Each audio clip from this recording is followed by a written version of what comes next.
Have you ever made a brisket that turned out tougher than a leather boot? I've been there. For the longest time, I thought it was my smoking technique that was off, but it turns out the real issue was the cut of brisket I was picking. No matter how fancy your smoker is, if you choose the wrong brisket, you're in for a tough time. In this video, I'll show you how to pick the right brisket cut for a juicy tender cook, which cuts to avoid if you want to save yourself from disappointment, and why the right cut makes all the difference. If you're tired of dry, chewy brisket, let's fix that right now. Brisket is like the MVP of smoking. That tender, smoky, flavorful bite. It's why the brisket has a spot on every barbecue lover's bucket list. But let's be real, if you don't pick the right cut, even the best smoker in the world won't save it. So here's a quick rundown of the three main cuts. The point, the flat, the packer, which is both the point and the flat. Each cut brings something special to the table, and the one you choose can make or break your barbecue. Stick around because we're about to dive deeper into what makes each cut shine and how to pick the one that's right for you. Let's start by talking about brisket anatomy. If you ever wonder why some slices melt in your mouth while others feel a bit dry, it all comes down to how the brisket is built. A brisket has two main parts, the point and the flat. And here's where it gets interesting. They're like two completely different personalities in one cut of meat. The point, this is the fatty, flavorful section. It's loaded with marbling, which melts during the cooking to create that juicy, rich goodness. The flat, this is the leaner side of the brisket. It's got a tighter muscle structure, making it perfect for those classic picture-perfect slices. It's the part that looks great on the plate and delivers that clean, tender bite. Now that you know how the brisket is built, you can make a more informed decision about which cut to choose based on what you're looking for in your brisket. Now let's take a look at other factors that can influence your decision. It really comes down to three key things: the size of your smoker, the amount of time you've got, and your personal taste preferences. Let's break it down. If you got a small smoker, squeezing a full packer brisket might feel like you're trying to fit a square peg into a round hole. In that case, the flat is your go-to. It's compact, straightforward, and easier to manage. But if you got the space and you're ready to go all in, the packer cut is the ultimate choice. Think about cooking time. Got a full day to dedicate to your brisket? The point is where it's at. Thanks to all that extra fat, it stays juicy no matter how long it hangs out in the smoker. If you're short on time or looking for a more manageable cook, the flat might be a better option, but keep in mind that it needs a little extra care to avoid drying out. What about flavor and texture? If you're here for that melt in your mouth, buttery richness, the point has your name written all over it. It's perfect for burnt ends. Craving a clean, lean slice that's perfect for sandwiches? The flat delivers every time. It's got that classic brisket texture and just enough chew to keep things interesting. Pro tip: if you want to impress everyone at the cookout, or if you just can't decide, go for the packer brisket. It gives you the best of both worlds, the fatty, flavorful point and the tender, sliceable flat. And at the end of the day, it all comes down to your smoker, your timeline, and what kind of brisket experience you're after. Once you pick the right cut, here's how to prep and smoke it to perfection. Let's start with trimming. It might not seem like a big deal, but getting this part right sets you up for success.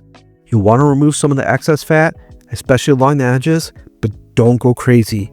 Keep a nice fat cap on top. It'll help keep the meat juicy as it cooks. Aim for about 1/4 inch of fat.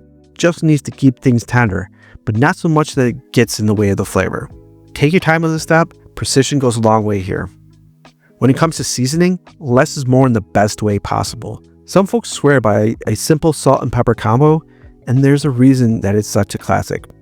If you're feeling adventurous, you can mix in a little garlic powder, paprika, or cayenne pepper to give it a little bit of an extra kick. The key here is to be generous. Cover the brisket evenly with your seasoning and let it sit for at least an hour to let those flavors soak in. If you can master these steps, you're well on your way to a brisket that's juicy, flavorful, and totally worth the wait. If you want a detailed breakdown of how to trim and season your brisket to get that perfect smoke, I've put together a free brisket prep cheat sheet. It is a step-by-step checklist that includes more in-depth instructions on how to trim and season your brisket before smoking it. Check out the link in the comments. Alright, you've put in the work, prepping the brisket, seasoning it just right, and now it's time to focus on the smoking process. This is where things can go very wrong. You want to make sure you're doing everything to achieve that juicy, tender, melt in your mouth brisket. The key to that perfect brisket is consistent heat. You want to keep your smoker around 225 degrees to 250 degrees Fahrenheit. Don't let it dip too low or shoot up too hot, and you risk burning the outside before all the fat on the inside has a chance to render. Too cold, and it'll end up tough. Check your smoker regularly, and if you're using charcoal, toss in a few fresh coals here and there. Now here's where the cut you choose makes all the difference. The point can handle that long, slow cook you'll likely need for your smoke. Thanks to its extra fat, it stays juicy throughout the process. However, the flat requires a bit more attention. Because it's leaner, it tends to dry out more easily, so you'll want to monitor it closely. The real test is your internal temperature. Stick a meat thermometer into the thickest part of the flat and aim for an internal temperature of 195 degrees to 205 degrees Fahrenheit. This is where the magic happens. The collagen breaks down and the brisket turns into that tender, juicy perfection. If you don't have a meat thermometer that works correctly, go for the probe test. If the probe goes in like butter, you're golden. Now let's talk about something that's pretty much guaranteed to happen during your smoke: the brisket stall. As your brisket hits 160 degrees to 170 degrees Fahrenheit, you might notice it starts to stall. This is a common hurdle where the temperature just won't budge. Here's where you can wrap it up in butcher paper or foil. Wrapping helps lock in the moisture, speeds up the cooking process, and prevents the bark from getting too soggy. But if you're gunning for that crunchy, flavorful bark, you might want to hold off on wrapping until a little later. I know the urge to slice into that beautiful brisket right after it's off the smoker is real, but resting is crucial. Let it rest for about 2 to 3 hours. And the reason? Resting allows the juices to redistribute throughout the meat, making it extra juicy and tender. Cutting into it too soon means those flavorful juices will just spill out, and no one wants that. Trust me, all the waiting and attention to detail will pay off when you slice into that brisket. The smoke ring, the juicy tender meat, and the crispy bark. It all comes together, and you know you've nailed it. So now you know how to choose the right cut of brisket, season it, and smoke it. But there's so many other ways that you can cook a brisket. Click on this video right here where I show you how to smoke a brisket using the pit barrel cooker, a vertical smoker. I'll be hanging the brisket in this smoker, and you don't want to miss the results. I'll see you there.